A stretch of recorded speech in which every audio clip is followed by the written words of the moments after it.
नमस्ते बच्चों, मैं सपना जैन आपको क्लास 11th हिंदी आरो विभाग 1 का काव्यखंड का पाठ 7 पढ़ाने वाली हूँ, जिसका शीर्षक है गजल और इसके जो कवि हैं वह हैं दुष्यंत कुमार जी।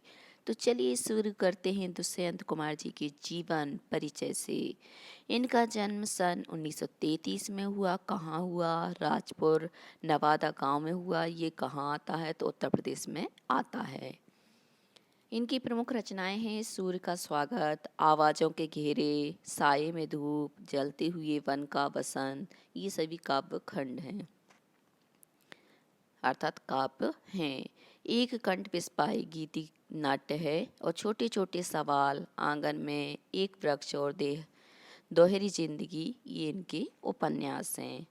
अब इनकी मृत्यु कब हुई? तो इनकी मृत्यु सन 1975 में हुई। दुष्यंत कुमार का साहित्यिक जीवन इलाहाबाद में आरंभ हुआ। मतलब जो साहित्यिक जीवन इनका कब से प्रारंभ हुआ?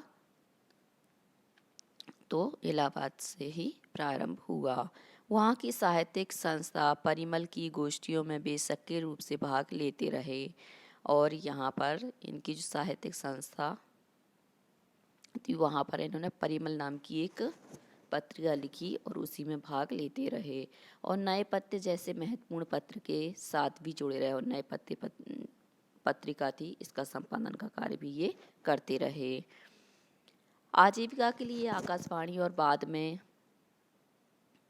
मध्य प्रदेश के राजभाषा विभाग में काम किया और बताते हैं कि इनको आजीविका चलानी थी तो उसके लिए इन्होंने आकाशवाणी केंद्र में काम किया और बाद में जो राजभाषा विभाग है मध्य प्रदेश में उस पर भी काम किया। अल्प आयु में ही उनका देहावसान हो गया, मतलब कम उम्र में ही इनकी मृत्यु हो गई। किंतु इस छोटे जीवन की साहित्यिक उपलब्धियां कुछ छोटी नहीं हैं। मतलब इनकी कम उम्र में मृत्यु जरूर हो गई, परंतु इन्होंने जो हमें साहित्य दिया है वह कम छोटा नहीं है।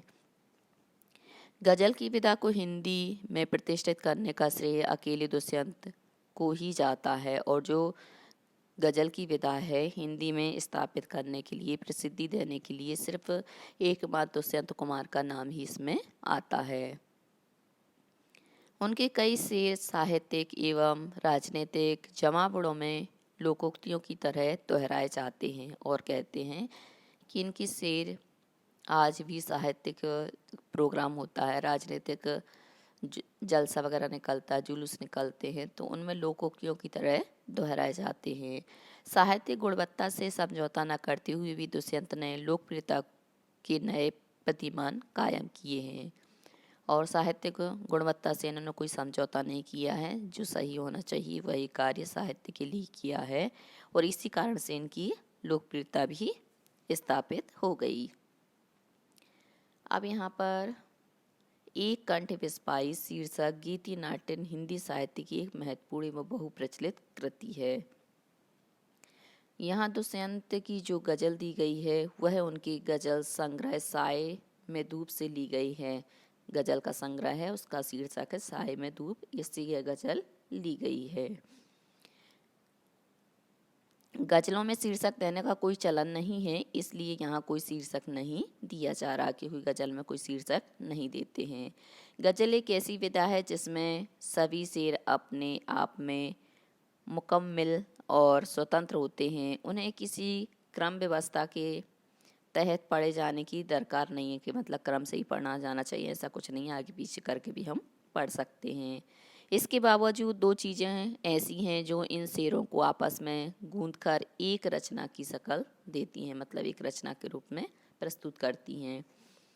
एक रूप के स्तर पर तुक्का निर्वाह, दो अंतर वस्तु के स्तर पर मिजाज का निर्वाह। जैसा कि आप देखेंगे यहाँ पहले शेर की दोनों पंक्तियों का तुक मिलता है और उसके बाद सभी शेरों की दूसरी पंक्ति में उस तुक का निर्वाह होता है, मतलब उसको आगे ले जाते हैं। आमतौर पर गजल के शेरों में केंद्रीय भाव का होना जरूरी नहीं है कि केंद्रीय भाव होना ही चाहिए, तो ऐसा जरूरी नहीं है।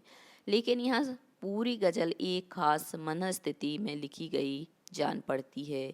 राजनीति और समाज में जो कुछ चल रहा है उसे खारिज करने और विकल्प की तलाश को मान्यता देने का भाव एक तरह से इस गजल का केंद्रीय सूत्र बन गया है। इस प्रकार दुष्यंत की यह गजल हिंदी गजल का सुंदर नमूना प्रस्तुत करती है। अब हम देखेंगे गजल को।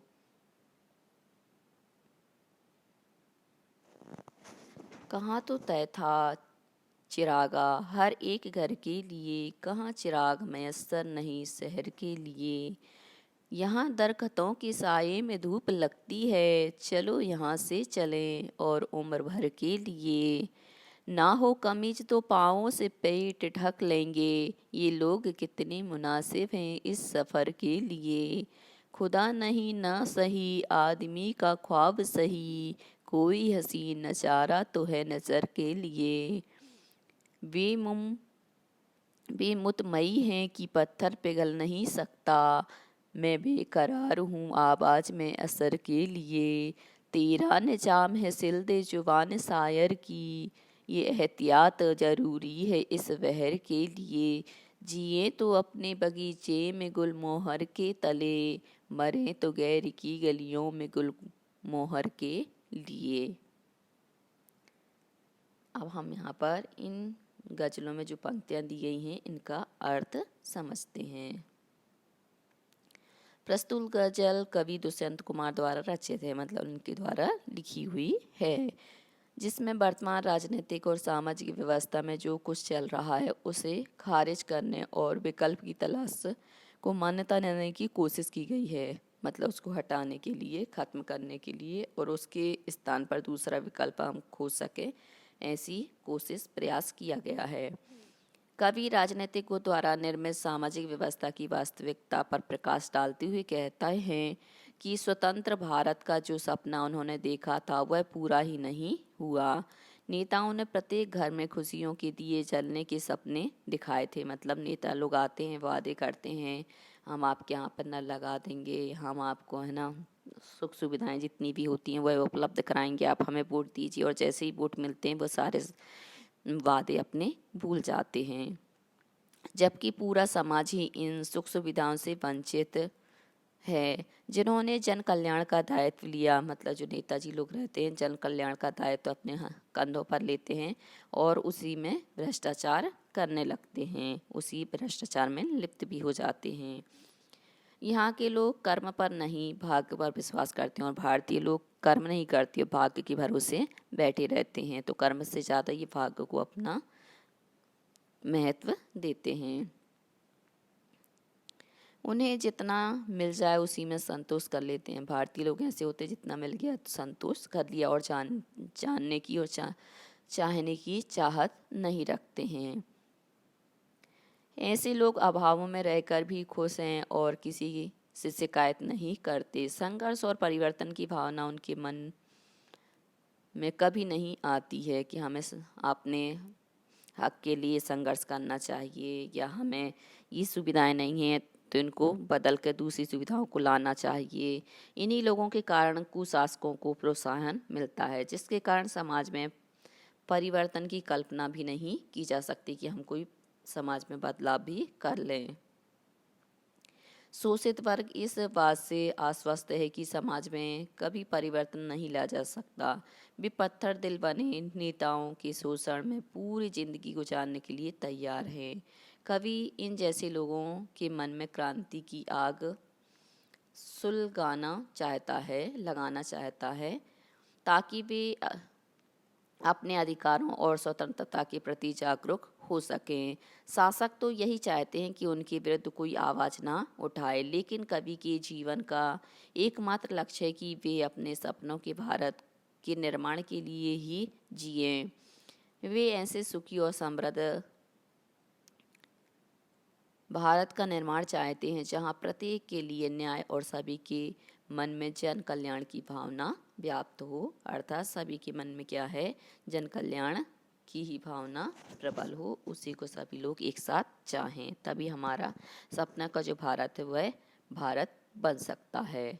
अब आते हैं गज़ल के साथ। सबसे पहला प्रश्न है,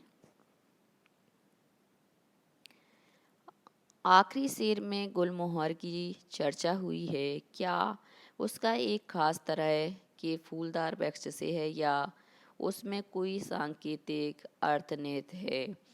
समझाकर लिखिए। जो गुलमोहर शब्द आया है वो क्यों आया है। तो गुलमोहर एक खास तरह का फूलदार वृक्ष है। इसके नीचे बैठकर लोगों को खुशी का अनुभव होता है। कवि ने इसका सांकेतिक प्रयोग ऐसे भारत के लिए किया गया है जिसका सपना उन्होंने देखा है। वे ऐसे भारत की कल्पना करते हैं जहाँ शांति और सुख की छाया हो। इसके लिए उन्हें कुछ भी त्याग और संघर्ष करना पड़े तो वो करने के लिए तैयार हैं। अगला प्रश्न है, पहले शेर में चिराग शब्द का एक बार बहुवचन में आया है और दूसरी बार एक वचन में। अर्थ एवं काव्य सौंदर्य की दृष्टि से इसका क्या महत्व है कि एक वचन और बहुवचन में चिराग शब्द का प्रयोग किया गया है। तो पहली बार चिराग शब्द का बहुवचन में प्रयोग किया गया है। इसका अर्थ हर घर के खुशियों के लिए प्रयुक्त हुआ है, मतलब हर घर की खुशी के लिए इसका प्रयोग किया गया है। कवि ने वर्तमान समाज व्यवस्था पर व्यंग्य किया है जिसका उद्देश्य प्रत्येक के लिए सुख सुविधाओं के साधन उपलब्ध कराना था। तो इस प्रकार से हो गया बहुवचन में। अब है दूसरा, यह एक वचन में प्रयोग किया गया है जिसका अर्थ है कि पूरे शहर या समाज के लिए एक ही सुख सुविधा उपलब्ध नहीं है, मतलब एक भी सुख सुविधा यहाँ पर नहीं दे रखी हैं। जिस व्यवस्था में सभी के लिए सुखियों खुशियों की आशा की गई थी वहाँ पूरा समाज एक छोटे से सुख के लिए तरस रहा है, तो इसलिए एक वचन के लिए प्रयोग हुआ है। अगला प्रश्न है, गजल के तीसरे शेर को गौर से पढ़ें। यहाँ दुष्यंत का इशारा किस तरह के लोगों की ओर है। तो गजल के तीसरे शेर में कवि ने उन लोगों की तरफ इशारा किया है जो परिस्थिति के अनुसार स्वयं को ढाल लेते हैं। ऐसे लोग जो भाग्य पर निर्भर रहते हैं और जितना मिले उसी में संतुष्ट हो जाते हैं। इन लोगों की जीवन की जो आवश्यकताएं हैं वो सीमित हैं तथा कठिनाइयों को ये चुपचाप सह लेते हैं, सहन कर लेते हैं। अब है आशय स्पष्ट कीजिए। तेरा निजाम है सिलदे जुबान शायर की, यह एहतियात जरूरी है इस बहर के लिए। प्रस्तुत पंक्तियों में कवि यह कहना चाहते हैं कि कोई भी शासक शायर को अपने विरुद्ध आवाज़ बुलंद करने नहीं देता, क्योंकि ऐसा होने से उसका जो शासन व्यवस्था के लिए परेशानी खड़ी हो सकती है, मुसीबत आ सकती है। यह किसी भी शासन व्यवस्था के स्थायित्व के लिए आवश्यक भी है, लेकिन ज़माने में बदलाव के लिए शायरों को अपनी आवाज़ इस प्रकार से बुलंद करनी होगी जिससे कि उनकी आवाज़ जनता तक पहुंच सके और जनता जागरूक हो सके। अगला प्रश्न है गज़ल के आसपास से। दुष्यंत की इस गज़ल का निजाम बदलाव के पक्ष में है, इस कथन पर विचार करें। तो इस गज़ल के माध्यम से कवि दुष्यंत राजनीतिक एवं सामाजिक व्यवस्था में परिवर्तन लाना चाहते हैं, बदलाव लाना चाहते हैं। कवि कहते हैं कि जिस उद्देश्य से इस व्यवस्था का निर्माण किया गया था वह पूरा नहीं हुआ। समाज के लोगों के लिए सुख सुविधाएं तो उपलब्ध कराना दूर की बात, किसी एक के लिए भी सुधार नहीं किया जा सकता। कवि ऐसी ही शासन व्यवस्था के विरुद्ध अपनी आवाज़ बुलंद करना चाहते हैं, आवाज़ उठाना चाहते हैं। वह शोषित वर्ग के लोगों के मन में क्रांति की ज्वाला सुलगाना चाहते हैं, लगाना चाहते हैं, जिससे वे अपने अधिकारों तथा स्वतंत्रता के लिए संघर्ष कर सकें। अगला प्रश्न है, हमको मालूम है जन्नत की हकीकत, लेकिन दिल के खुश रहने को गालिब ये ख्याल अच्छा है। दुष्यंत की गज़ल का चौथा शेर पढ़ें और बताएं कि गालिब के उपर्युक्त शेर से वह किस तरफ जुड़ता है या किस तरह जुड़ता है। कवि दुष्यंत के गज़ल के चौथे शेर में कवि दुष्यंत ने ईश्वर को अस्तित्व में कल्पना मात्र से व्यक्ति के आनंदपूर्ण जीवन व्यतीत करने की बात कही है, मतलब वो कल्पना से खुश रहता है कि ईश्वर अर्थात भाग्य के भरोसे रहता है, ईश्वर ने हमें सब कुछ दिया है, हम संतुष्ट हैं। तो सिर्फ वह क्या है, कल्पना मात्र से खुश रहता, वास्तविक रूप में खुश नहीं होता है। ईश्वर के होने का सुंदर सपना ही लोगों की आंखों को सुकून देता है। इस प्रकार शेर में कवि ने उन लोगों पर व्यंग्य किया जो वास्तविकता से दूर कल्पना मात्र से ही दिल को खुश कर लेते हैं। गालिब के शेर में भी स्वर्ग की वास्तविकता से सभी परिचित हैं, लेकिन दिल को खुश करने के लिए उसकी सुंदर कल्पना करते हैं। इस प्रकार दोनों शेरों में वास्तविकता को परे रखकर काल्पनिक दुनिया के बारे में वर्णन किया गया है, जो काल्पनिक दुनिया में लोग जीते हैं, ऐसे लोगों की ओर इशारा है।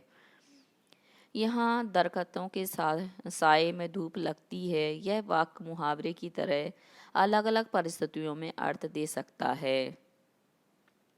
मसलन यह ऐसी अदालतों पर लागू होता है जहाँ इंसाफ नहीं मिल पाता। कुछ ऐसी परिस्थितियों की कल्पना करते हुए निम्नलिखित अधूरे वाक्यों को पूरा करें। यह ऐसे नाते रिश्तों पर लागू होता है। तो यह ऐसे नाते रिश्तों पर लागू होता है जहाँ एक दूसरे पर विश्वास और उसके प्रति प्रेम का भाव नहीं रहता। अगला है यह ऐसे विद्यालयों पर लागू होता है। यह ऐसे विद्यालयों पर लागू होता है जहाँ छात्रों को पढ़ाया नहीं जाता है। यह ऐसे अस्पतालों पर लागू होता है जहाँ रोगियों का ठीक से इलाज नहीं होता। यह ऐसी पुलिस व्यवस्था पर लागू होता है जहाँ जनता की सुनवाई नहीं होती तथा लोगों को सुरक्षा नहीं मिलती है। मतलब उनका काम सुरक्षा देना है, परंतु वहाँ पर लोगों को क्या है, सुरक्षा नहीं मिलती है। तो बच्चों, आज के लिए सिर्फ इतना ही। यदि आपको हमारा ये वीडियो पसंद आया है तो लाइक कीजिए, शेयर कीजिए, सब्सक्राइब कीजिए तथा इस पाठ से संबंधित कोई भी प्रश्न है तो नीचे कमेंट्स में पूछ लीजिए। धन्यवाद।